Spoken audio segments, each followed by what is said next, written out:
Edu, bom dia, seja bem-vindo. Bom dia, Bia. Bom dia para todo mundo que está acompanhando a live, todo mundo que está de olho no Morning Call, de olho no mercado. E como a Bia bem falou, né, nosso momento aqui para falar sobre gestão, falar com quem entende, com quem está com a pele em risco, né, com skin in the game dentro do mercado financeiro. E o nosso convidado de hoje, né, dessa terça-feira, dessa semana, é o Sérgio Machado, que é gestor lá da NCH Capital, sócio-gestor da NCH Capital, e também nas horas vagas aí é praticamente o presidente da Fintuit, aí, uma das figuras carimbadas mais conhecidas aí do mercado financeiro no Twitter. Tudo bem, Sérgio? Tudo bom. Obrigado. Em época de álbum, vira figurinha carimbada, de repente vale mais. Nesse tempo é melhor ser figurinha do que... Porque tá difícil, né, cara? Tá bem complicada essa época. Realmente, não bastando toda a turbulência política, se tem uma turbulência econômica mundial que, vamos dizer, bota à prova toda a capacidade, né, de gestão e principalmente testa o teu sangue frio. Perfeito. E para a gente começar a falar hoje, né, justamente acho que o assunto do mercado essa semana, indiscutivelmente, talvez até o final de outubro, seja eleições.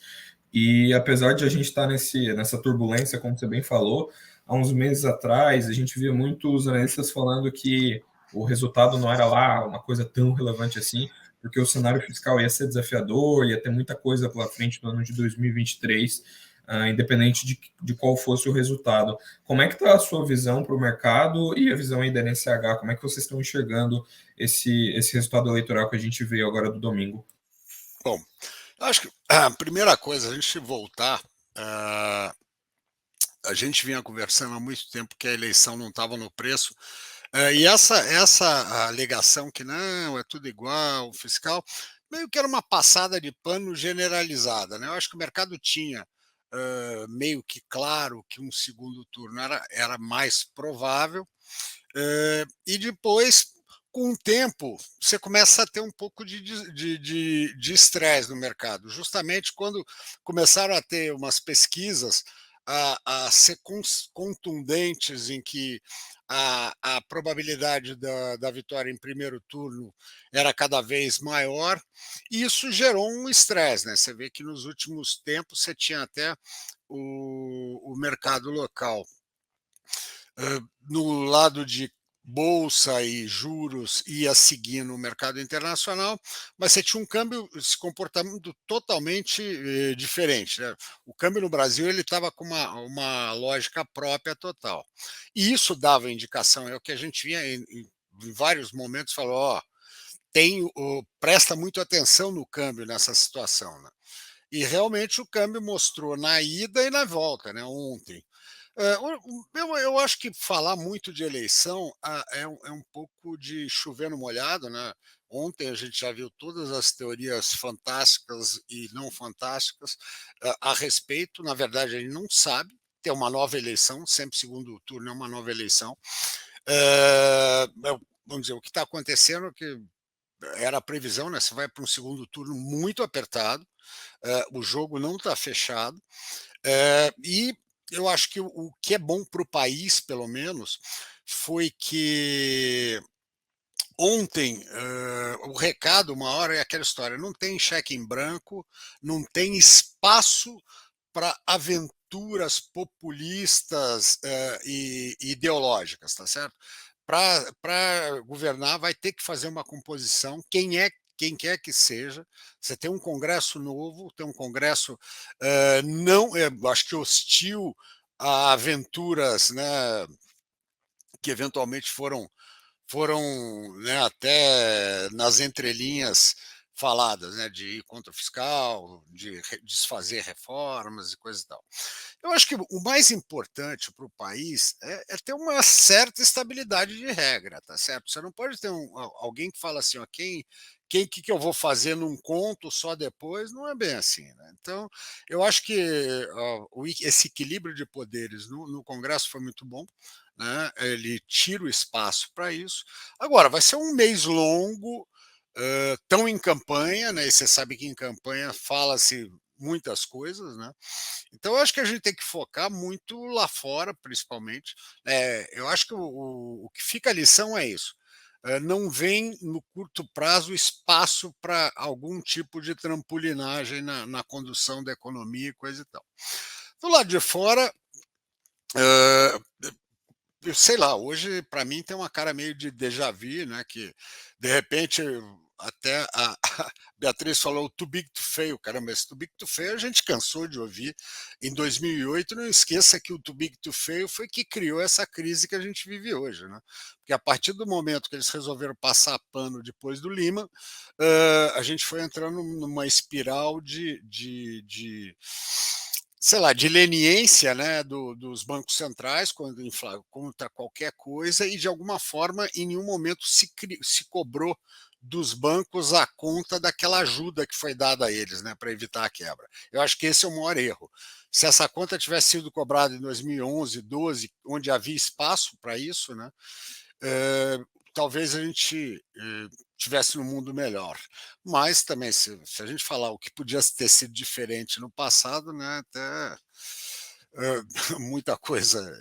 É um tipo de exercício que, para nós gestores, isso não importa. Né? Não adianta falar, se fosse assim, né? Até o Palmeiras tinha um Mundial. Então, eu acho que a gente tem que se focar muito no real, sair um pouco desse emocional do dia a dia, do fla-flu que virou a eleição, focar muito lá fora e tomar muito cuidado com isso, porque como a gente anda numa bipolaridade meio absurda, né? Então, de repente, você olha para fora, parece que a crise acabou. Eu li hoje umas coisas assim, não, acabou a crise, ó, o Fed já não vai fazer mais nada. Alto lá, sabe? Em 3 dias mudou o mundo, e o que mudou no mundo para o mundo mudar? Nada. A inflação continua ruim, tá certo? Você teve uma chacoalhada do CS, sabe? Você tem um dado que, de repente, ontem menos preocupante, entre aspas, que agora a gente está naquela história, o que é bom é ruim, o que é ruim é bom, né? Porque como os caras têm um medo de aplicar o remédio, a ideia é, vamos dizer, se com o tempo a doença regride automaticamente sem a gente ter que usar qualquer coisa externa. Então, por isso mesmo, por esse alto grau de ansiedade, que a gente tem que ser muito cauteloso ao longo do tempo, aí vendo como é que as pedras vão se encaixando nessa construção. Né? Então, é aquela história, não esqueça, a Europa continua, né, problemática, né, a inflação, você vê, a inflação da Europa hoje em dia, você olha, são números que de terceiro mundo, né, 40% ao ano, o que é isso?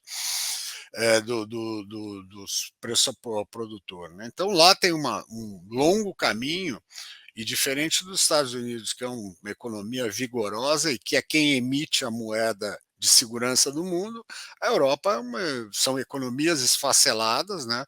Com uma moeda muito frágil, mostrando que ela está muito mais para voltar para a origem, 0,90, talvez 0,80, do que qualquer outra coisa. Então, no caso da gestão, eu estou ainda muito novo na NCH, né? Comecei agora no dia 15, casa nova, né? A gente ainda está aprendendo onde é que ficam os armários, onde é que estão as coisas, mas estou muito satisfeito, porque tem uma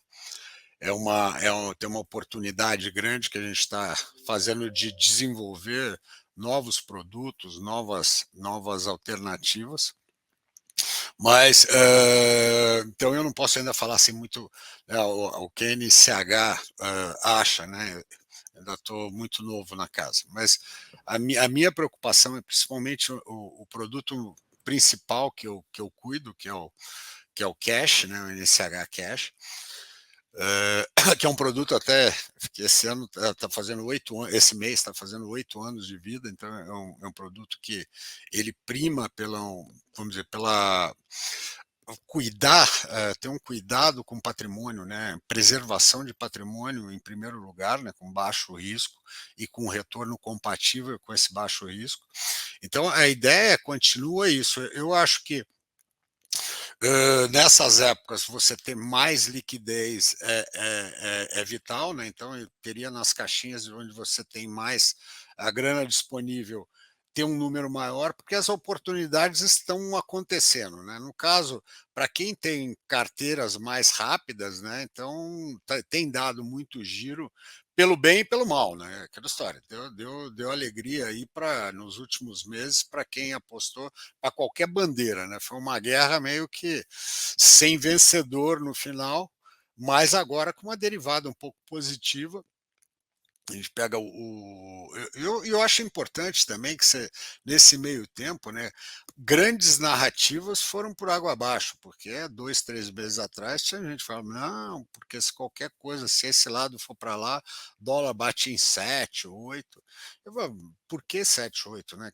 Eu acho que tem o problema da moeda é que as pessoas têm uma visão meio que né, quase que holística da moeda. E a moeda não é, tem que ser pragmático, é uma questão de fluxo, né? Moeda, os preços são feitos por fluxos e expectativas, né? Se as expectativas deterioram, os fluxos deterioram, o preço sobe e vice-versa, né? E também você tem, e tem que ficar muito atento à alternância dessas coisas, porque às vezes o fluxo está ruim, mas a expectativa melhora, que ela antecede uma melhora de fluxo e uma melhora de preço, né?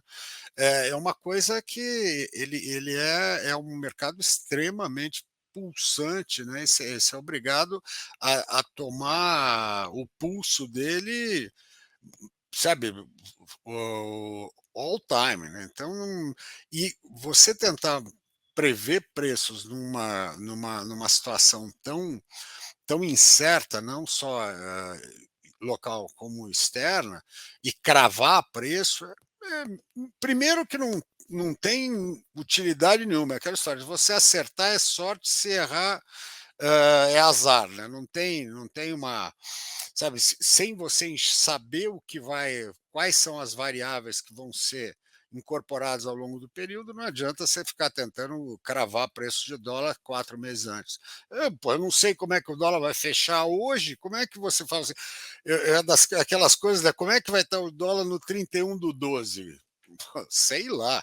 Você sabe qual vai ser a Mega Sena de Natal? Também não, né? São números parecidos assim de você acertar. Então eu acho que o que fica nesse período e que continua a ser um mercado extremamente desafiador, tá certo? Os dados ainda não estão na mesa, né? Ou seja, você não sabe efetivamente qual vai ser a política do Fed.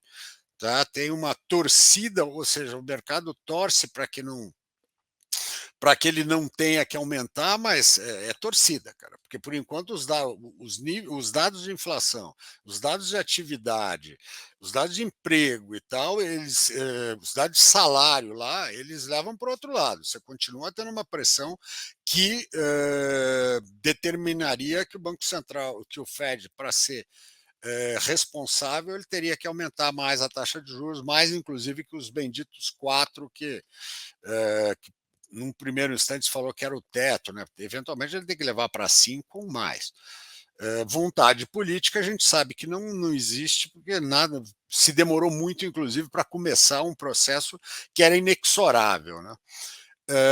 E na Europa, aquela história continua. Vamos ver o que a Lagarde faz lá hoje ao meio-dia, que tem para ver quais são os próximos passos, né? Então, e tem China que, né, vão levar o Jinping ou não, sabe? E o bendito tem o CS vai ou não vai, né? Então o nível de incerteza segue grande. O ano é um ano que também não é nenhuma novidade. A gente tem tido incerteza o ano inteiro.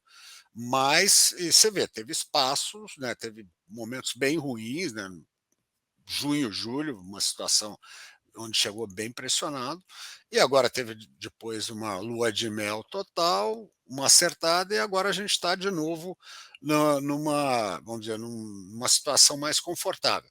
Não tenha dúvida que a situação do mercado brasileiro e é engraçado que, apesar de politicamente a gente estar na maior interrogação, no lado da economia real a gente segue bem, né? Nós fizemos a gente de alguma forma, começou antes que o mundo a atacar a inflação, né? Se bem que não foi tão antes assim, mas a gente começou numa hora, a gente começou meio atrasado, porque a inflação já estava comendo quando a gente começou a mexer, mas isso já teve o seu efeito.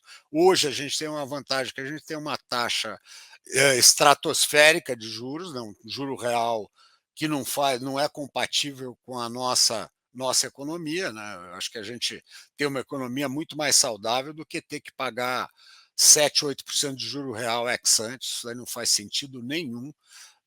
Já devia estar até indicando uma baixa, mas eu acho que o BC está mais conservador e, sei lá, é uma opção, né? Eu, por Perfeito. mim, acho que a parte de juros hoje, inclusive é um mercado, isso eu já tenho falado aí há algum tempo, que era em juros que eu achava que tinha o prêmio mais visível, né? E está mostrando aí que o mercado segue aí com espaço de dar uma correção maior. Perfeito. E o Sérgio, no cenário, como você bem falou ali, a gente teve essa questão do Fed, que acho que é um dos principais drivers aí do mercado internacional, é o que todo mundo presta atenção, porque mexe muito com o game.